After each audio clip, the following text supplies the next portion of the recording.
I am incredibly honored to host on this episode. I dare say a friend. We met through work, but Dr. David Hasan, really remarkable, and as you'll hear in the story in a minute. But he's a scientist. He's a neurosurgeon at Duke University.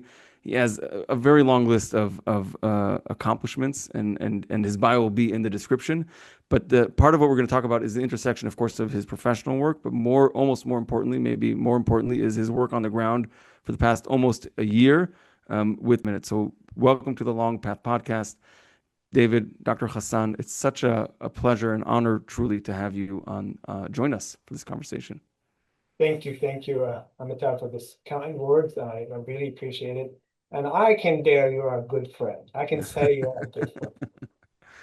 Do what I can. Do what I can. So look, I want to jump right into it, and there's a lot been written on your work, which is great because people could and should read up about it in different outlets, because it is really remarkable. But I do want to, just to get us started and situated, a little bit of the background, like why go work in Gaza at a war?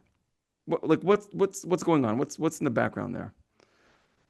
Well, Amitabh, this is what happened. I was born and raised in the Middle East. I was born in Kuwait and born to a Palestinian parents who immigrated from West Bank to Kuwait in 1967. And they raised us, and they did an amazing job. But during that time, I grew up in only one narrative. And that narrative is, unfortunately, this land belongs to the Palestinians and doesn't belong to the Israelis and Jews. And because of that, we got to hate them, and we have to get rid of them and move them. So that's the first thing. I grew all my 18 years life in Kuwait till I moved to the United States. And it was one kind gesture that changed my whole trajectory. And also now what I look back and use it as a fuel and energy to do what I'm doing now. I was getting in the plane, flying from Amman, Jordan to Dallas, but I only bought tickets to go to JFK. So here I'm sitting in the plane and I'm trying to eat, okay, with a knife and fork. I never ate with a knife and fork. I got a pita bread and dip it and eat it. So I'm trying to learn how to eat with a fork and knife. So this guy next to me is late 50s, early 60s. And I felt for him, he just kindly started showing me. So I got good at it. And then I found out he speaks English. And here I am, I'm 18-year-old, learned a few words English. I just want to practice my English. And so we talked all the way, and then we landed in JFK. He said, David, I have a long layover. Where's your ticket? You're flying to Dallas. Show me, I can take you. It's a big airport. I don't want to get you lost. And I said, what do you ticket? I don't have a ticket. And he goes, you schmuck. Well, you don't have a ticket? So he said, okay. He took me from my ears. He got so comfortable with me. He took me to American Airlines. And he said, buy the guy a ticket. Show him the passport. Look at the passport. Do you have a credit card? Nope. Well, do you have a cash? Yes. And I said, can I get a scissors? And everybody jumped back. It's like, there's the Arabic guy with the scissors. This is gonna. Needless to know, my mom put the money in my pocket and sutured it. I just wanted to cut that just to give him. So he did that. And I, because of that, he was kind, took me to the airport. We stayed together. But he never, ever, for years, to tell me he's a Jewish guy.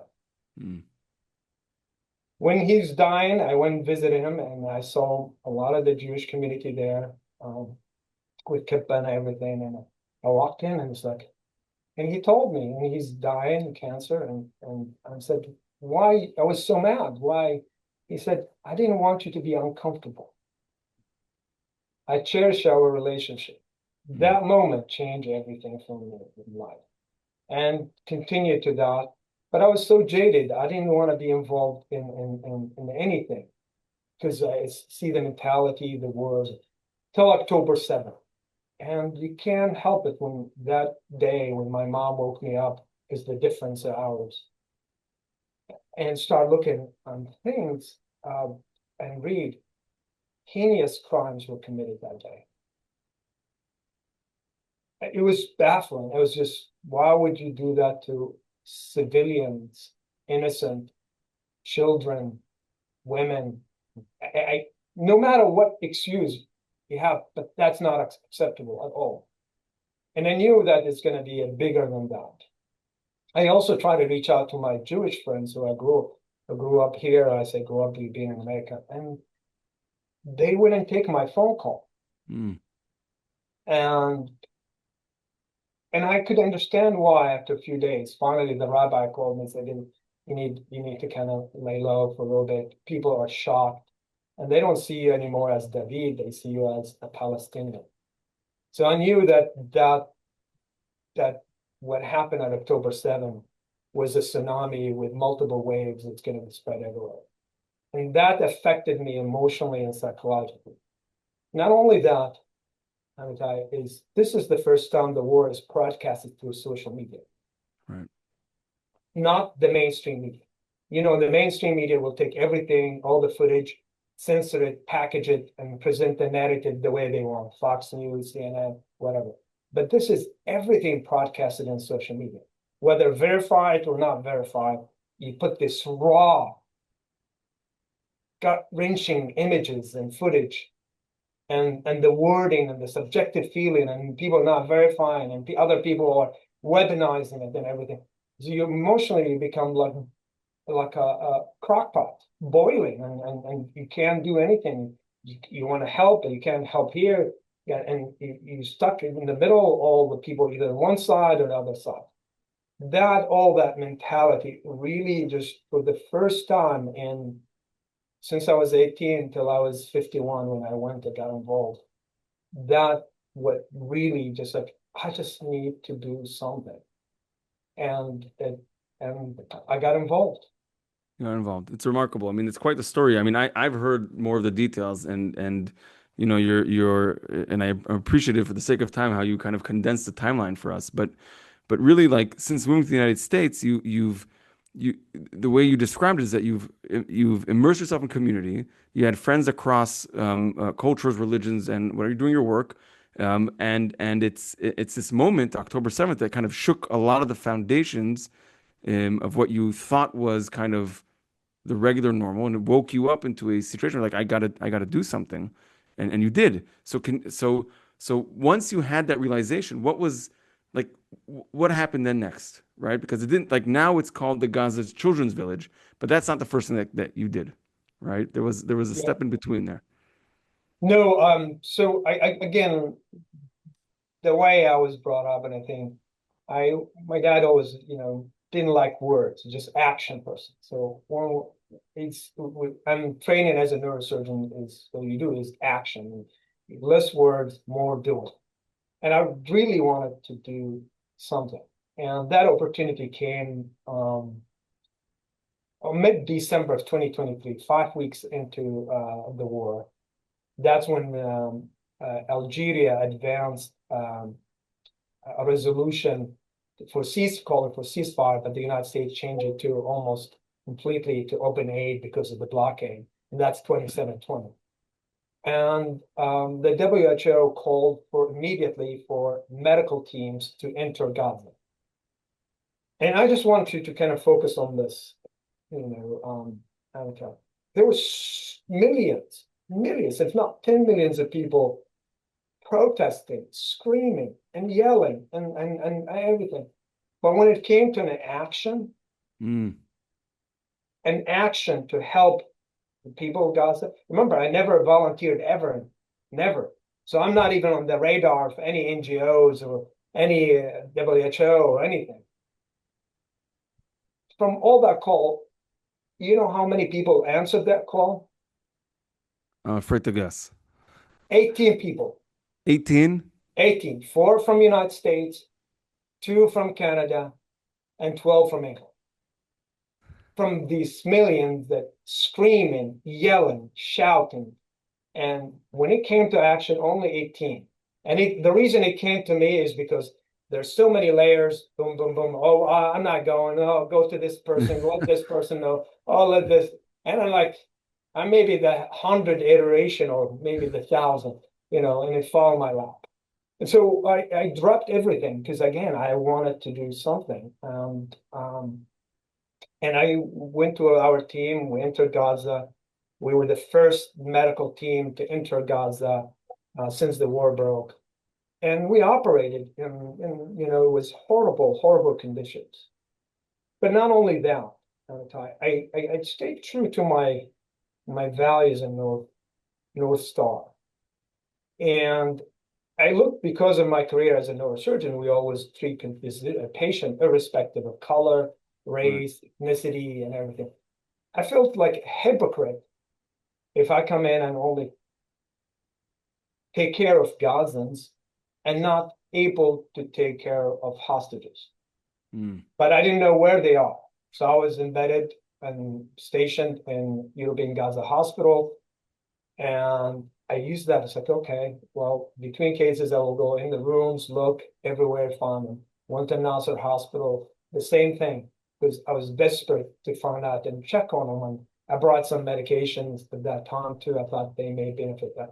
And then the kids are the best. In the hospital, you have about 80,000 people compounded in a hospital. There's 250 beds. And I was like, get the kids candy. It's like, oh, did you hear? Did you see someone? So it was that. I came out after the war. I mean, after So that week. I'm sorry, after that week. yeah, I just want to Yeah. pause 1 second because there's something that you said that I'm familiar with, but I want to make sure our audience is two piece. One, the resolution the United States changed that Tunisia tried became an open call for humanitarian volunteers on the ground for aid.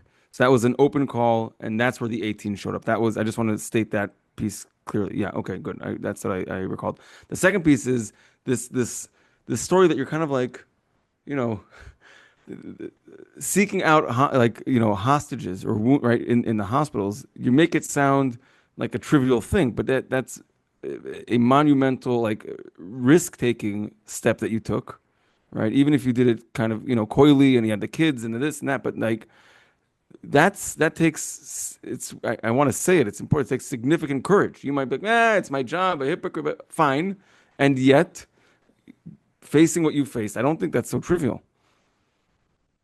I again, I do what I'm convinced, and I felt, as I told it, true to my Yeah. heart. My family and I used our financial resources to pay people to. And then I came out, and people sought my opinion. Mm.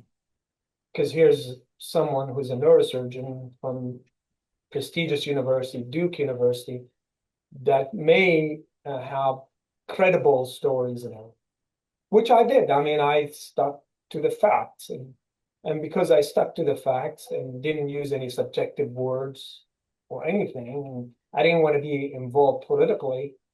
And till today, I'm not a political. I just do things what I believe in. Now, other people think it's political. That's their perception, but no.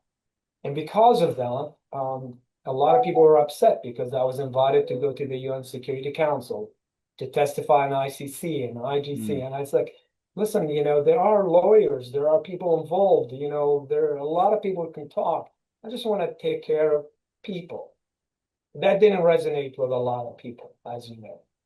Right. Then I had the privilege of talking to Senator Elizabeth Warren, and who made sure and helped quite a bit. Until today, I'm very grateful to her and the USAID. They helped me the second time to go to Gaza, April 2024. And that's when we took a lot of aid into it from Egypt there. And the same thing, I operated and also sought hostages. And that's when I got in trouble where Hamas found out and sent 12 people to kind of seek me out, but I got Yeah. out in the right So are time. you at your liberty of saying at this point, who, if you did encounter and like what was the information or better not? Yeah, let's Okay. Let's not go. Okay. בסדר גמור. I'm fine with that. I was scared. Like the first time I heard this remarkable story, first of all, I was like, I couldn't believe it. I mean, it was so, because we spoke, remember, like we yeah. spoke when this was still the peak. You Yeah. know what I mean? Like now we're after. So just out of curiosity, because now like after, we're not I mean, after. still we have a lot of work in Gaza Right. But and the troops. and I want to hear more about that in a minute. I'm just saying that was the source of curiosity was on this perception of like, what? It's done. It's not done. There's a lot of work, and we'll get to hear about what that work is. So you go in a second time, then you get in trouble, then you're extracted, and that's it. Now you can't go back. Yeah, but I saw that time, a lot of kids, vulnerable kids, separated from their families, orphaned, Right. and that's where I really saw the value, and my North Star changed, and my focus and my ecosystem was all about the orphans and the kids. So I came out in April, but then I was jaded by the media because the media, each one has its own agenda and they want to Right. present you as a. I refuse Right. to engage with that. Yeah. But the only one I wanted to engage with is Haaretz, the newspaper Yeah. from Oh, Israel. that's yeah. Yeah. Yeah. They reached out and they said, "Hey, we would like to kind of interview you." And I shared it with some of my friends. It's like, David, this is a red line. You cannot speak to the Israelis. And I, in my mind, why? Why? There? I mean, I just like you can separate, people from governments. You have to always, you can't take a paintbrush and paint everybody the same.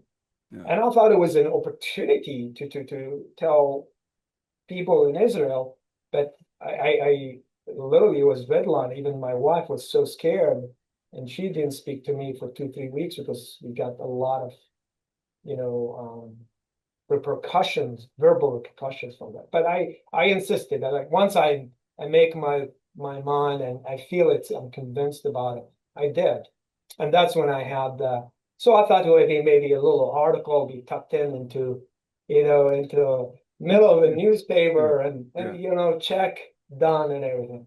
Well, guess what? It was like first page, Yeah. both in Hebrew and then 2 days in English with the New York Times, and then but what was most baffling, and again, it was all about facts. Right. It was just what I saw, what I did, and not pointing fingers in any directions, just what I saw. And what's the most shocking thing is thousands of Israelis reached out by email. They're relentless. Someone got my phone number. I don't know how, and and they reached out and they just wanted to help Yeah. despite the pain. That's May 2024. Despite the pain, the agony, and still half of the hostages there, they felt that they need to do something for the innocent people. Again, they didn't paint everybody as Hamas. They knew they were innocent people and they wanted help.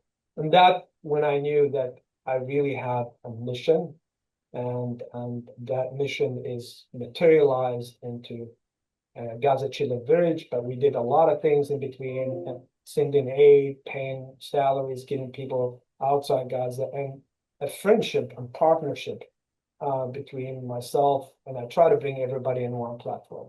When I thought of that of Amitai, I really that even that in in May 2024, I was like, okay, if I have a way to do it, and at that time I was just working through NGOs, I really want to make an NGO that has three amendments or three call or Mm. three um, cornerstones of the goals. One is immediate relief to help the kids because that's my echo, really Right. rebuilding Gaza. And I wanted to rebuild it this time in terms of education because I believe in education. I mentioned to you the story. And the definition of insanity is what? Doing the same thing over Yeah. Expect and different over outcomes. and Yeah. etc. So Yeah. something need to be changed. You need to change generation. So Yeah. that's a second amendment that that I wanted to do. But equally important to me, equally important because of the relationships I told you, is I wanted to rebuild the relationship between Gazans and Israelis because Mm. I knew there's just naturally there are good people who want to connect.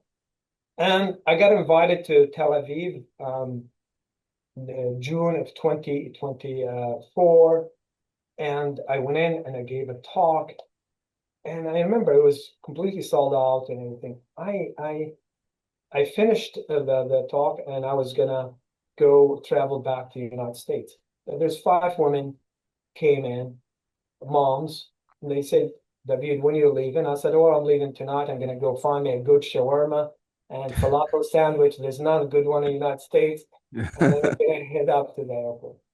They was like, no, no, no, you got to stay. We gotta have something for you. You will love it. I said, okay. So I changed my flight, paid extra $700. And the next day I just like, you know what?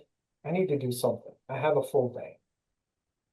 And that was June 8th, 2024. I went south and I just wanted to see the pain.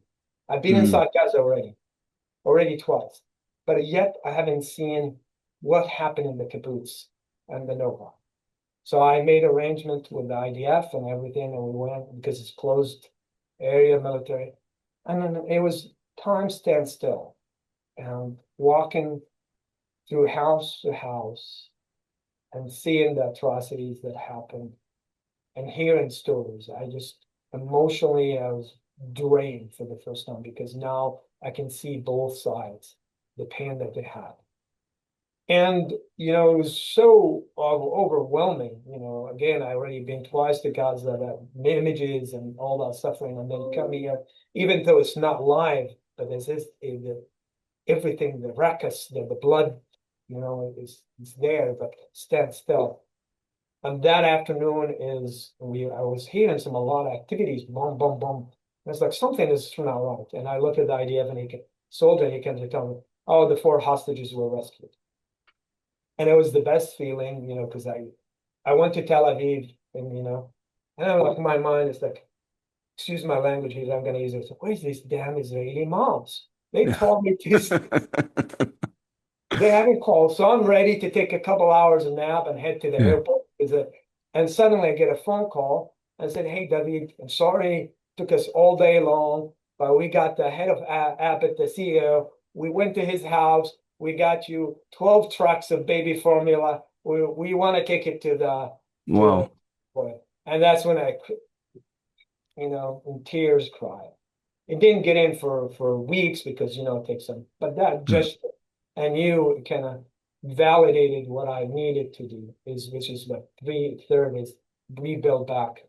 And that's what led to the formation of Gaza Children Village, Yeah. with these things: immediate relief, rebuilding Gaza, and rebuilding relationships between Israelis and Gazans. Because Yeah. remember, Amitab, before October 7th, there's a lot of the community enveloping Gaza. They used to have a lot. They come in and pick up kids and take them to hospitals, get treated, Yeah. and Yeah. yeah. Yeah. And so there's a natural, and you cannot have a future for this region. No one is going to live. These two population are just living there. Nope. Yep. They just need to find a way to reconnect them. Yeah.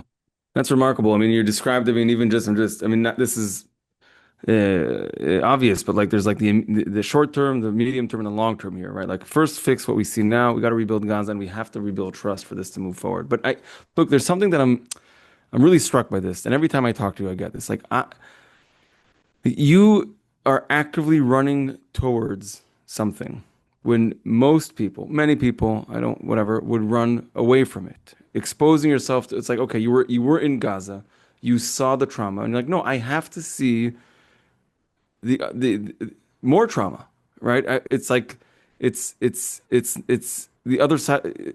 I don't know, other side. Just what happened in the kibbutzim and in the Nova, and I'm curious. Like, first of all, it's remarkable, and it's worth noting that. What I'm trying to kind of piece together as I'm thinking about all this is let's take a slightly different angle from a scientific perspective, maybe if you'll indulge us and the listeners, because you're a neurosurgeon, you're a scientist. Like, this is not rational behavior necessarily. And I'm trying to like identify how someone might or understand, less than identify, understand how somebody might justify or understand this in this moment of like this immense war, pain, human cost. Like, what does it do to us as people? And how do we choose to lean in? Or what helped you lean in? You talked about your dad and a doer. That's great. I can see that. But there's got to be, I sense there's something more there. It's again a conviction, but it's believing, and everybody literally. I believe people do something. You have to have a moral compass, a Mm, North Star. And that's what guides people, make them do the things they do it with belief. If you truly have a North Star and a moral compass, whatever it is, and you stick with it, you will have to follow. And you're right. I was described by two very seasoned politicians, really seasoned, well known. I'm not going to mention their names. yeah. And then the first thing they said, God damn it, David, you are the dummiest guy we ever met. And I take it because it's funny. It's like, why? He said, if you have one brain cell working for you, you would never engage in these activities. Yeah, yeah, You'll be comfortable in North Carolina, working your hours, making millions of dollars, yeah, not millions, I'm sorry, but good salary, yeah, and living comfortable. But you know what? You're doing God's work. We're going to help you. yeah.